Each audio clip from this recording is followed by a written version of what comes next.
അമൃത, ഇവിടെ വളരെ സംഘർഷഭരിതമായിട്ടൊരു അവസ്ഥയാണ് ഇപ്പോൾ. പോലീസ് ഇവിടെ നിന്ന് പോകാൻ തുടങ്ങിയപ്പോൾ അതിന് മുന്നിൽ ആശാവർക്കന്മാർ ഇരിക്കുകയും അവിടെ നിന്ന് അവരെ ബലം പ്രയോഗിച്ച് പോലീസുകാർ ഇവിടെ നിന്ന് മാറ്റുന്ന ദൃശ്യങ്ങളാണ് നമ്മൾ കണ്ടുകൊണ്ടിരിക്കുന്നത്. ഇപ്പോൾ വീണ്ടും പോലീസിന് യാതൊരു കാരണവശാലും ഇവിടെ നിന്ന് കടത്തി വിടില്ല എന്നാണ് ആശാവർക്കന്മാർ തീരുമാനിച്ചിരിക്കുന്നത്. അത് അവർ റോഡിന് മുന്നിൽ ഇരുന്നു കൊണ്ട് പ്രതിഷേധിക്കുകയാണ്. ഇവരിൽ നിന്ന് ഒരു കാരണവശാലും ഇവിടെ നിന്ന് മാറില്ല എന്ന് തന്നെയാണ് ആശാവർക്കന്മാർ തീരുമാനിച്ചിരിക്കുന്നത്. ചേച്ചി,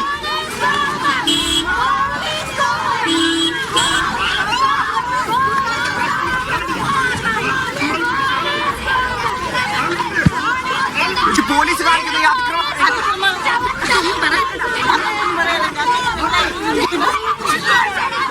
ഇവരെ കൊന്നാലും ഇവിടെ നിന്ന് മാറില്ല എന്ന്, അതായത് ഇവർക്ക് നീതി കിട്ടുന്നവരെ ഇവിടെ തുടരുമെന്നാണ് ഇവർ നമ്മളോട് പറയുന്നത്.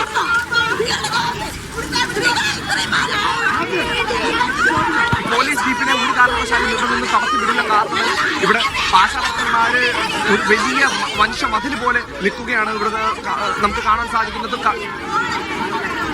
നാണമില്ലേ പോലീസ് എന്ന് പറയുന്ന മുദ്രാവാക്യങ്ങൾ വരെ ഇവിടെ ആശാവർക്കർമാർ വിളിച്ചുകൊണ്ടിരിക്കുന്നു.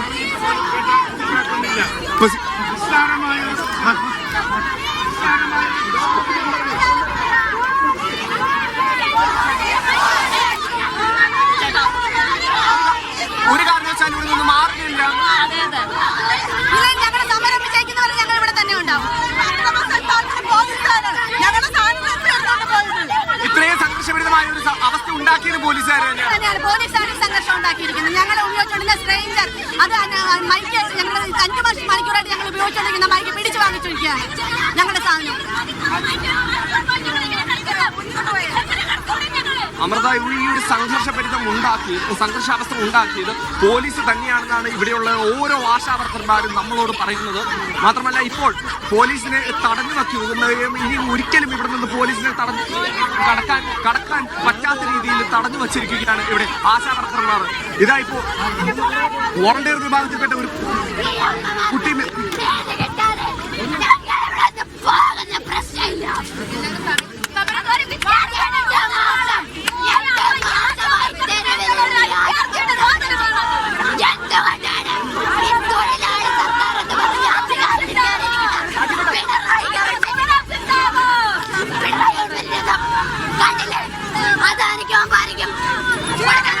മുഖ്യമന്ത്രിയെ കാണാൻ പറ്റിയിട്ടുണ്ട്.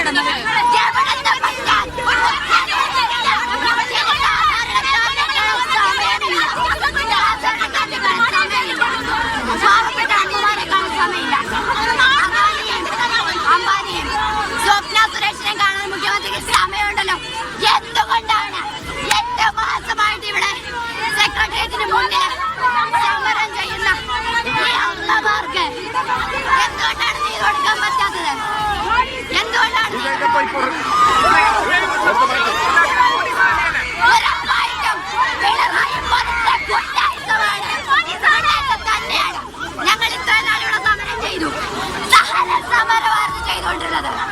ഇപ്പൊ ഞങ്ങളെ പ്രകോപനരാക്കിയത് പിണറായി പോലീസ് തന്നെയാണ്.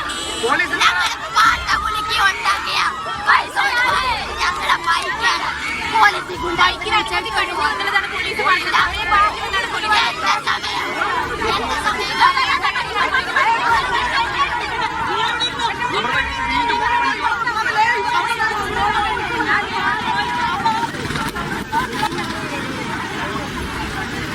മുഖ്യമന്ത്രിയെ കാണാതെ പ്രതിഷേധം അവസാനിപ്പിക്കില്ല എന്നുള്ള നിലപാടിൽ തന്നെ ഉറച്ചു നിൽക്കുകയാണ് ആശമാർ. കഴിഞ്ഞ 4-5 മണിക്കൂറായി ക്ലിഫ് ഹൌസിന് മുന്നിൽ ഈ പ്രതിഷേധം നടക്കുകയാണ്.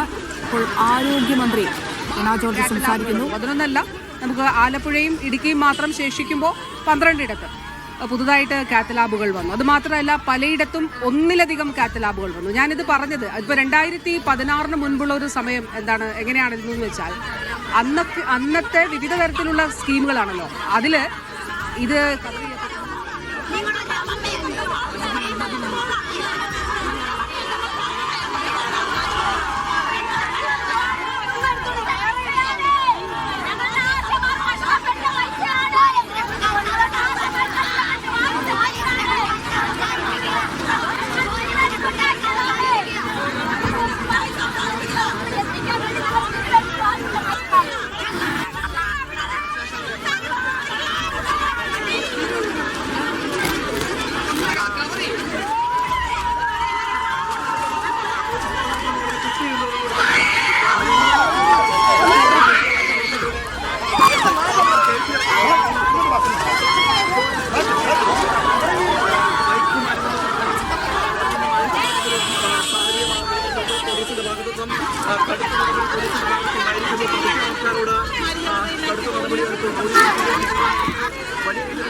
സംഘർഷഭരിതമായ സാഹചര്യം അതുപോലെ തന്നെ നിലനിൽക്കുകയാണ് ക്ലിഫ് ഹൗസിന് മുന്നിൽ. ഈ പ്രതിഷേധക്കാർ അവിടെ നിന്ന് മടങ്ങില്ല എന്നൊരു നിലപാടിൽ ഉറച്ചു നിൽക്കുകയാണ്.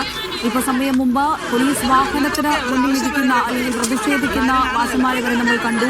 ഇപ്പോൾ അവരെയൊക്കെ അവിടെ നിന്ന് നിർബന്ധിച്ച് അറസ്റ്റ് ചെയ്ത് നീക്കുകയാണ് പോലീസ്.